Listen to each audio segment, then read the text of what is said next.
My name is Isabella, and this is my story. I didn't marry for love. I married him to save my family, to save everything we had built. I grew up in a small coastal town, the second of 4 siblings.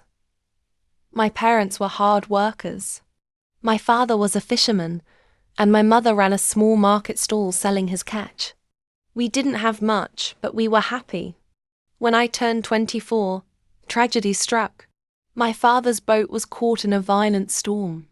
He barely made it back alive, but he was never the same. His hands, once strong and steady, trembled with every move.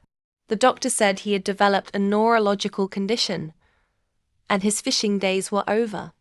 My older brother, Daniel, tried to take over, but fishing wasn't his skill. Our family's income dwindled, and soon we were drowning in debt. One evening, my mother sat us down. Her face, usually so full of warmth, was etched with worry. "We're losing the house," she said. "We can't keep up with the loans." Her words hit me like a wave. Our home wasn't just walls and a roof. It was memories, laughter, and love. 2 weeks later, a man named Victor Rousseau approached me. He was a businessman in his early 40s, sharp and intimidating. He owned most of the businesses in our town, including the loan company we owed.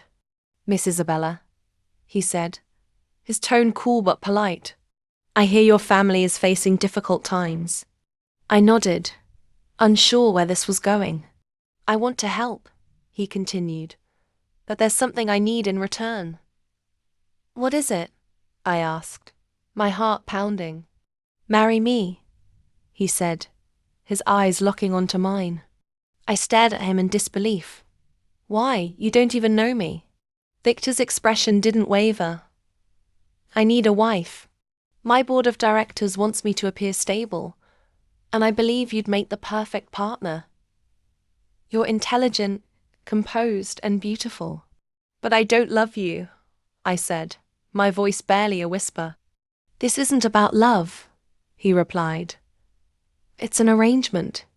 Your family will be taken care of, and in return, you'll stand by my side." I spent the night wrestling with his proposal. I thought about my father, whose spirit had been broken, and my mother, who cried herself to sleep. By morning, I had made my decision. "I'll marry you," I told Victor.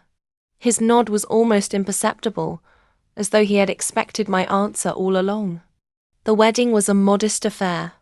My mother insisted on sewing my dress, a simple white gown with delicate lace. Victor, ever the businessman, arranged everything else. As I stood at the altar, I felt like a stranger in my own life. When the officiant asked, "Do you take this man?" I hesitated.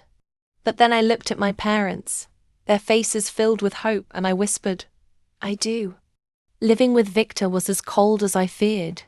His mansion was grand but soulless, and he was a man of few words. We shared meals in silence, our conversations limited to formalities. I missed my old life, the warmth of my family, the sound of the ocean, the simple joys of home. But every time I thought about leaving, I reminded myself of why I stayed. Victor had paid off our debts, ensuring my family could keep their house. For that, I was grateful. Months passed, and the walls between us began to crack. It started with small gestures. One evening, Victor came home with a bouquet of wildflowers.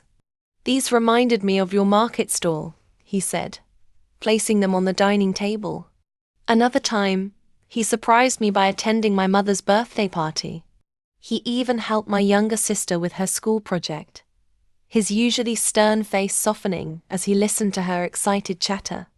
One rainy afternoon, I found Victor in his study, staring at a photo of a young woman. Her smile was radiant and her eyes sparkled with life. "Who is she?" I asked, breaking the silence. "My late wife," he said, his voice tinged with sadness. "Her name was Claire. She passed away 5 years ago."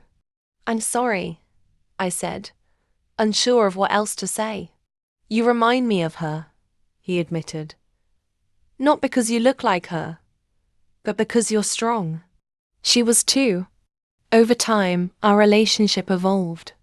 Victor started to open up, sharing stories about his childhood and his dreams.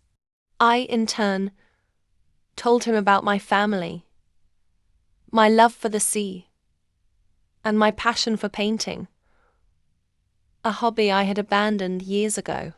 One evening, he surprised me with a set of paints and canvases. You should start again, he said simply. You're too talented to stop. Those words meant more to me than he could have known. I spent hours in the mansion's sunroom, painting scenes from my childhood. Victor would often join me, quietly reading or watching as I worked.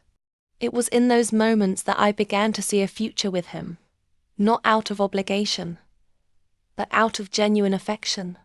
But just as I started to believe in us, a letter arrived. It was from Claire's sister, accusing Victor of using me as a replacement. Her words cut deep, planting seeds of doubt. Was I just filling a void he couldn't bear to leave empty? I confronted Victor that night. Do you love me? Or am I just a shadow of her? I demanded.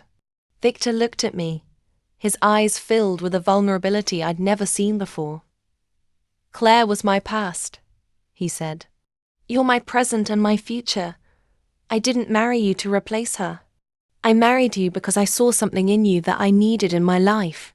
Strength, compassion, hope. His words were raw, honest, and they broke down the last of my walls. For the first time, I let myself believe that we could be more than a transaction. Today, Victor and I share a life built on trust, respect, and the love that grew from the unlikeliest of beginnings. My paintings now hang in the local gallery, and Victor has become a part of my family in ways I never imagined. We're not perfect, but we're real. And sometimes that's all you need. If you enjoyed this story, please like, subscribe, and share. Remember, love can come from the most unexpected places. Thank you for listening, and make sure to tune in for the next chapter of Life and Love.